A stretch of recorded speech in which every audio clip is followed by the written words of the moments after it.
Kemacetan terus melanda kawasan ibu kota Jakarta dan bertambah parah jika dibandingkan dengan kondisi jalan sebelum situasi pandemi. Terus bertambahnya jumlah kendaraan di jalan raya disebut menjadi penyebab utama kemacetan yang tidak kunjung terurai di jam-jam sibuk. Jurnalis MJN Marcelina Tumundo dan Muhammad Suhal menjajal langsung situasi kepadatan Jakarta dan kita simak informasinya.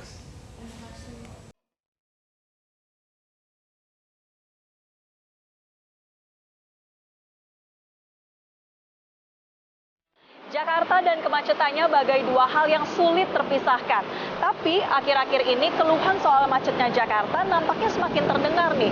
Apalagi setelah kondisi aktivitas masyarakat kembali normal 100% pasca pencabutan PPKM.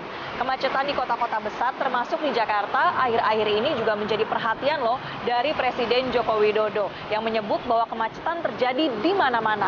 Nah, saya akan coba buktikan ya. Saat ini saya berada di Jalan Transyogi Cibubur dan akan menempuh perjalanan menuju ke kawasan Bundaran HI di pusat ibu kota. Kalau menurut aplikasi Maps yang ada di handphone saya butuh waktu 1,5 jam untuk menempuh perjalanan 29 km. Kira-kira real time-nya akan seperti apa ya? Kita langsung jalan.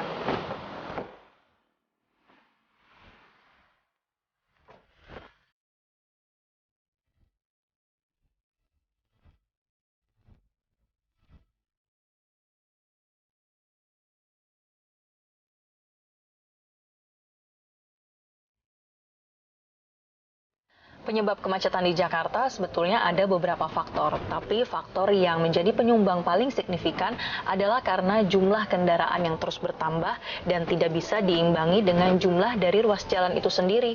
Belum lagi kalau ada faktor-faktor insidental, misalnya ketika ada kecelakaan, kondisi cuaca, atau sedang berlangsung proyek pembangunan dan perbaikan infrastruktur yang terpaksa harus menghambat kelancaran lalu lintas. Kemacetan di Jakarta ini juga dapat menimbulkan berbagai kerugian.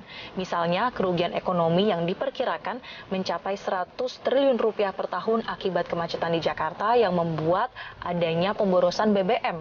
Kemudian juga dari segi kerugian waktu yang bisa berdampak pada produktivitas kerja masyarakat.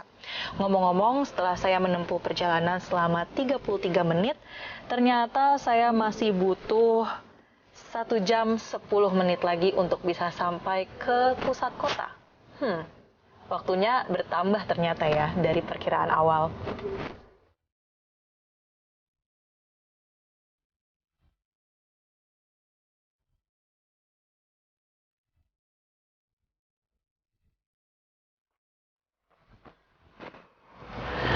Wah, akhirnya dibutuhkan waktu ternyata selama 2 jam untuk perjalanan dari kawasan Cibubur ke pusat kota, tepatnya di Bundaran HI. Ini artinya saya membutuhkan waktu 30 menit lebih lama daripada yang sudah diperkirakan dari aplikasi Maps yang ada di handphone saya ini.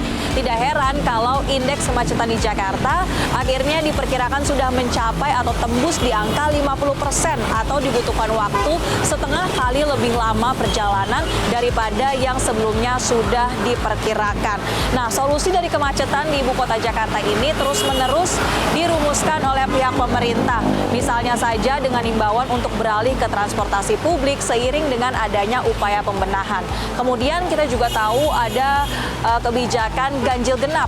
Lalu juga ada rencana atau wacana untuk menerapkan jalan berbayar di ibu kota. Termasuk juga ada himbauan agar dari pihak perusahaan bisa mengatur jam kerja karyawan mereka agar tidak semuanya menumpuk atau tumpah ruah di jalan raya ketika sedang jam kerja seperti saat ini. Kira-kira sampai kapan ya masalah kemacetan ini akan terus menghantui ibu kota Jakarta? Dari Jakarta, Marcelina Tumundo, M. Zuhal, MJN.